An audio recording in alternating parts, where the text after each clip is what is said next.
Nobody saw this coming. Not even the people inside the industry. Because what Joe Budden just dropped isn't just another reaction. It feels like a controlled explosion aimed straight at the heart of hip-hop's most protected narrative. And now the entire internet is stuck on one question. How deep does this really go? It started with what looked like a normal discussion. Just another breakdown. But within minutes, the tone shifted. The words changed. The energy turned cold, deliberate, almost like he was reading from something he wasn't supposed to have. And then it happened, he mentioned it. The Iceman plan. Not as a rumor. Not as speculation. But as something that allegedly has layers no one is ready for. Suddenly, everything around Drake feels different. Fans are replaying old interviews, analyzing past lyrics, trying to connect dots that suddenly don't look like coincidence anymore. Was this always part of a bigger strategy? Or is this something being exposed before it was meant to? And Joe Budden didn't stop there. His tone shifted again, more serious, more controlled, as if he knew the moment he said too much, there would be consequences. He hinted at industry conversations happening behind closed doors. Meetings. Phone calls. Panic that isn't public yet, but is definitely real. Because according to him, this isn't just about music anymore. It's about control, narrative, power, and something that could potentially shift the entire balance of the rap game if it fully comes out. Now fans aren't just watching, they're decoding. Every pause, every word, every expression is being studied like evidence. And the more they look, the more disturbing the picture becomes. And just when it felt like it couldn't get heavier, Joe Budden smiled and said one final line, "This is only the part they're letting you hear." And that's when everything changed. The moment that line dropped, "This is only the part they're letting you hear," the entire atmosphere shifted. It didn't feel like a podcast anymore. It felt like a warning disguised as commentary. Like someone had just opened a door that was never meant to be unlocked in public. And for a few seconds after that, there was silence. Not just in the room, but online. A rare, almost unnatural pause across timelines where even the loudest accounts stopped posting. It was as if everyone was trying to process whether they had just misheard something, or whether they had just witnessed the beginning of a much larger unraveling. Then the internet reacted. Clips started spreading within seconds. Edited versions. Slowed down versions. Annotated breakdowns where every word was being treated like coded language. The phrase Iceman plan became the center of every conversation thread. People weren't even agreeing on what it meant, but that didn't matter. The mystery itself was enough to ignite chaos. In the fictional industry narrative that had now formed around this moment, everything suddenly revolved around control. Who controls the narrative? Who controls perception? And more importantly, who controls what the public is allowed to believe? Inside this unfolding story, Drake wasn't just an artist anymore. He had become the center of interpretation. Every past move, every strategic silence, every carefully timed release was now being re-examined like it had hidden meaning that nobody noticed at the time. But the deeper the audience dug, the more unstable the story became. Because in this fictional version of events, Joe Budden wasn't just reacting, he was positioning himself as someone who had access to the off-record conversations. The kind of conversations that don't make it into interviews, podcasts, or public statements. The kind that happen after the cameras turn off. And that's where the tension escalated. According to the narrative building online, there were whispers of internal disagreements within the industry structure. Not direct confrontations, but layered tensions. Creative differences that allegedly turned into strategic disagreements. And somewhere in that mix, something referred to as the Iceman concept began to circulate not as a song, but as an idea, a direction, a shift in tone that allegedly caught multiple people off guard. In this fictionalized storytelling world, that idea alone was enough to spark division. Some saw it as innovation, a reinvention of style and branding. Others saw it as calculated positioning, a move designed to dominate attention cycles and force competitors into reactive mode. And that disagreement, whether real or imagined, became the fuel for everything that followed. Back in the podcast narrative, Joe Budden's tone had shifted from commentary to something closer to caution. He wasn't joking. He wasn't exaggerating. He was choosing words carefully, as if every sentence had weight beyond entertainment value. Listeners picked up on it immediately. That's what made the moment feel different. Not the claim itself, but the delivery. The hesitation between phrases. The pauses that felt intentional. The way certain details were mentioned but never fully explained. And that's when the online theory machine fully activated. Fans began constructing timelines that didn't exist. Mapping relationships that were never confirmed. Connecting past interviews, lyrics, and appearances into a single storyline that suggested something much bigger was happening behind the scenes. In this fictional drama, the idea of an industry plan started evolving into something almost mythological. People weren't just talking about music anymore, they were talking about control systems. About who decides trends, who sets narratives, who benefits from silence and who benefits from chaos. And the more this narrative expanded, the more dramatic it became.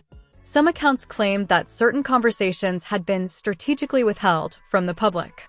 Others suggested that timing itself was part of the strategy, that releases, reactions, and even silence were all coordinated pieces of a larger structure designed to maintain dominance in the attention economy. None of this was confirmed. None of it was verified. But in this fictionalized world of online storytelling, confirmation was no longer required. Perception was enough. And perception was already spiraling.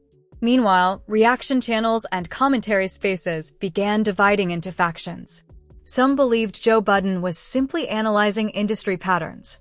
Others believed he was hinting at something more intentional, something that couldn't be said directly but could be implied through careful phrasing. That's when the phrase Iceman plan took on a life of its own. It stopped being a reference and started becoming a symbol. A placeholder for anything unclear, strategic, or controversial within the fictional narrative. People began attaching it to unrelated events, stretching its meaning until it became almost mythical. And as that happened, the tension within the story deepened. Because in any narrative where symbolism becomes larger than facts, control becomes the real conflict. The question was no longer, what does it mean? It became, who benefits from what people think it means? And that question changed everything. Even within the podcast storyline, the energy subtly shifted again. Joe Budden, still in this fictional framing, began emphasizing uncertainty rather than conclusions. He referenced layers of interpretation, suggesting that what the audience sees is only the surface level of something far more complex. That single idea, that there are hidden layers, was enough to push the entire narrative into overdrive. Because once people believe there is more beneath the surface, everything becomes evidence of something hidden. A pause becomes a signal. A comment becomes a message. A silence becomes confirmation. And that's exactly what happened next. Clips were re-uploaded with annotations pointing out supposed coded meanings.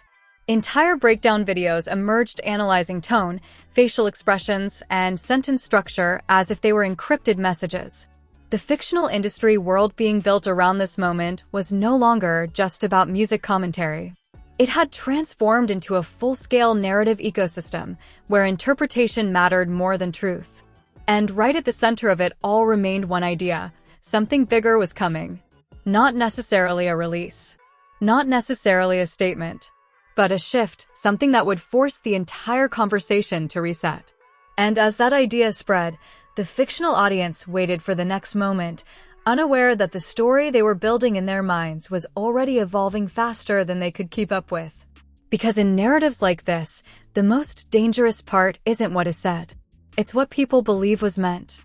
Continuing from where the tension had peaked, the entire fictional narrative surrounding the Iceman theory had now reached a point where interpretation itself had become the main event.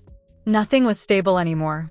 Every new clip, every reaction, every silence was being treated like part of a coordinated sequence, even though none of it had any confirmed structure behind it. But that didn't matter in this world anymore. Because once a story becomes big enough, it stops needing confirmation to grow. The conversation inside the fictional podcast space continued to echo across platforms, and now even neutral viewers were getting pulled into it.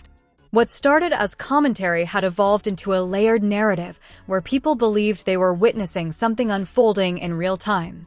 And at the center of it still stood the idea that Drake represented not just an artist, but a turning point in how the industry's creative direction. The phrase Iceman had now fully detached from its original context and become a symbol of speculation. Some fans treated it like a coded album strategy. Others believed it represented a shift in tone, image, and industry positioning. But the most intense interpretation suggested something far more dramatic, a planned evolution that would force competitors to respond or be left behind. None of this was confirmed. But in the fictional universe being built online, confirmation was no longer required for belief to spread. Meanwhile, in the ongoing commentary narrative, Joe Budden's fictionalized analysis began to take on a different tone. Instead of focusing on what was said, the audience started focusing on how it was being said. His pauses, his phrasing, even his choice of emphasis became subjects of breakdown videos and reaction threads. One moment in particular became central to discussion.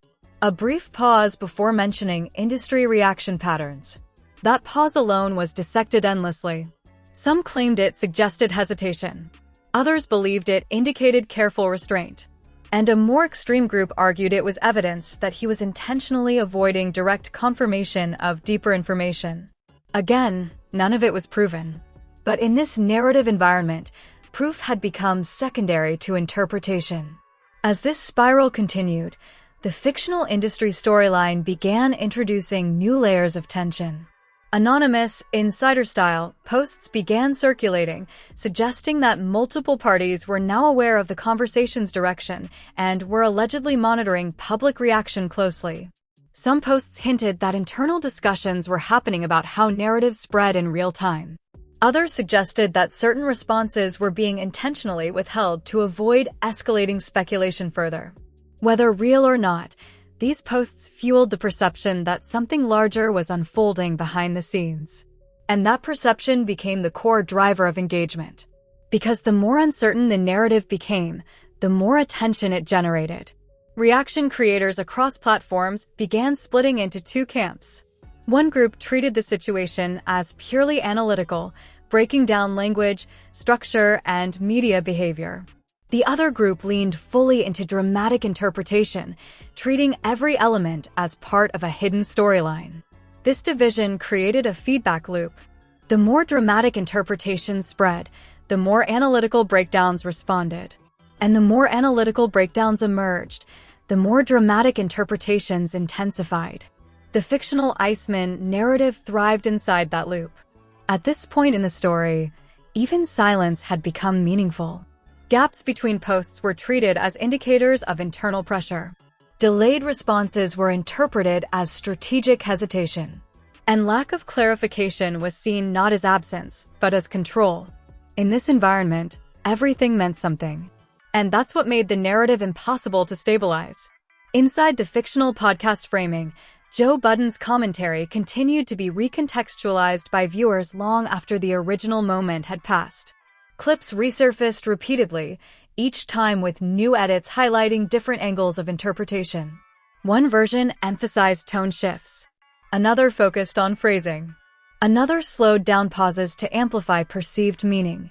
Each reinterpretation added a new layer to the growing mythos around the discussion. Meanwhile, the idea of industry reaction began evolving into something more abstract. It was no longer about individual responses, it was about collective movement. Fans began theorizing that multiple artists, labels, and platforms were all indirectly responding to the same underlying shift, even if no direct connection existed. This is where the fictional narrative reached its most unstable phase. Because when everything becomes connected in perception, nothing remains isolated. A single comment became evidence. A deleted post became a clue. A neutral statement became suspicious. And in that environment, the Iceman theory expanded far beyond its original scope. It was now being used as shorthand for any perceived strategic silence, any delayed reaction, any unexplained shift in tone within the industry conversation. And that transformation made it unstoppable. Even casual observers who weren't initially engaged began encountering fragments of the narrative through reposts, summaries, and commentary clips.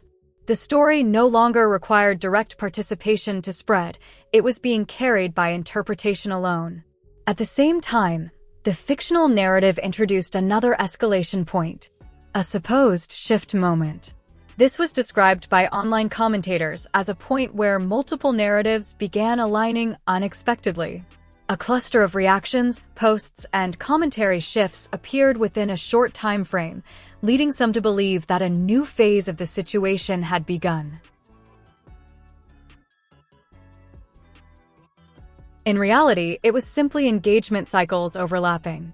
But in the fictional storytelling space, it was interpreted as synchronization. And synchronization, in this narrative, meant intention. That belief alone pushed the entire conversation into its most intense phase yet. Because once intention is assumed, randomness disappears. And once randomness disappears, every action becomes part of a design. At this stage, even the concept of truth had become secondary to momentum. The story was no longer being driven by facts or confirmation, it was being driven by collective interpretation evolving in real time. And at the center of it all remained the same unresolved idea: something bigger was still coming. Not necessarily a revelation, not necessarily a statement, but a continuation of narrative tension that refused to settle. Because in this fictional world of perception and reaction, the story doesn't end when answers arrive. It ends when attention moves somewhere else. And right now, attention was still locked in place. The moment that realization settled across the fictional landscape, something subtle changed in the energy of the entire narrative. The obsession didn't disappear, but it shifted. The urgency that once fueled every discussion slowly turned into anticipation for closure rather than expansion. People weren't trying to uncover more theories anymore. They were waiting to see if the story itself would finally land somewhere concrete. And then it did. Not through another leak. Not through another reaction clip, but through a structured release, carefully timed, deliberately framed, and unmistakably designed to reset the conversation that had spiraled out of control. In this fictional industry universe, the Iceman narrative finally reached its breaking point. The release wasn't loud at first. It didn't arrive with chaos or confusion. Instead, it opened with precision. A controlled introduction. A tone that immediately signaled intent rather than reaction. The structure itself felt different from everything that had been circulating before it. And within seconds, viewers noticed something important. This wasn't escalation. It was clarification. Every layer of speculation that had formed around the idea of hidden meanings, secret conflicts, and coordinated industry tension began to collapse under the weight of direct messaging embedded in the release. The ambiguity that once fueled the entire discussion was slowly being replaced with context. But that didn't stop the audience from analyzing it. If anything, it intensified it.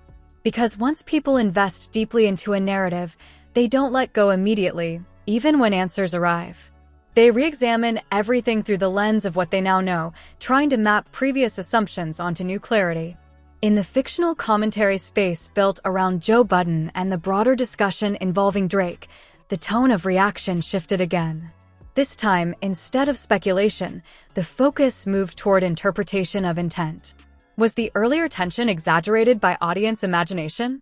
Was the Iceman framing ever meant to be taken literally in the way it had been expanded online? Or had the entire situation been amplified by a cycle of reaction, reinterpretation, and engagement-driven storytelling? These questions began replacing the earlier theories. And as the release continued to circulate, one thing became increasingly clear inside the fictional narrative. The story had always been bigger in perception than in structure. What had started as fragmented commentary and selective interpretation had evolved into a full-scale narrative ecosystem where meaning was constructed collectively by audiences rather than delivered directly by any single source. And now, that ecosystem was correcting itself. As clarity replaced confusion, the dramatic tension that once dominated the space began to dissolve. Not instantly, but steadily. The emotional spikes that once defined every reaction thread started leveling out into more grounded discussions. People began stepping back from extremes and revisiting earlier assumptions with more caution. In the fictional industry framing, this marked a turning point. Not a climax, a recalibration. Even the most dramatic voices in the commentary space began acknowledging that parts of the narrative had been shaped more by interpretation loops than by confirmed information. The idea of a coordinated industry shockwave gave way to a more grounded understanding that audiences had built a story larger than the original inputs ever intended. But that doesn't mean the impact disappeared. Because once a narrative reaches that scale, it leaves traces behind. The way people talk about releases changes. The way reactions are framed evolves. Even casual commentary becomes more self-aware, more cautious of how quickly interpretations can spiral into assumptions. And in that sense, the fictional Iceman moment still mattered, not as a hidden conspiracy or a dramatic reveal, but as an example of how modern media ecosystems transform small signals into massive narratives through repetition and amplification. In the final stretch of the release, the tone shifted once more. Instead of tension or speculation, there was reflection embedded within the content. A reminder, subtle but clear, that not everything interpreted as conflict is intended as conflict, and not every narrative expansion reflects hidden intent. That shift didn't erase the previous discussions, but it reframed them. And as the fictional audience absorbed that perspective, the energy across platforms finally began to settle. Not because interest disappeared, but because understanding replaced speculation. The conversation didn't end with a dramatic twist or final exposure. It ended with alignment between perception and intent. And in that alignment, the fictional narrative that once felt like a spiraling industry storm finally resolved into something more grounded, a reminder of how quickly stories grow beyond their origins when attention, interpretation, and emotion all move faster than confirmation. And as the timeline moved on, the Iceman discussion slowly transformed from a heated theory into just another moment in the long cycle of online storytelling, studied, debated, and eventually folded into the larger pattern of how modern audiences turn commentary into mythology. But its echo remained. Not as truth, not as exposure, but as a case study in how fast perception can become its own reality. If you're still watching right now, then you already know this story isn't just normal entertainment anymore, it's something the whole internet is talking about. And the real question is, do you think this was all just misunderstood hype, or is there actually something deeper going on behind the scenes? Drop your opinion in the comments right now because the debate is getting wild and every new viewer is seeing this situation differently. I want to know where you stand. Are you believing the narrative, or are you questioning everything we just broke down? And don't just scroll away after this, because stories like this don't stay quiet for long. The moment new details drop, people who stayed updated are always the first to know what really happened next. So if you want to stay ahead of the chaos, make sure you like this video so more people can join the discussion, and subscribe right now, because this is exactly the kind of breakdown where things can shift overnight. Turn on notifications, because the next update could completely change how this whole situation is being seen. And, trust me, you don't want to hear about it late when everyone else is already talking about it. Stay locked in.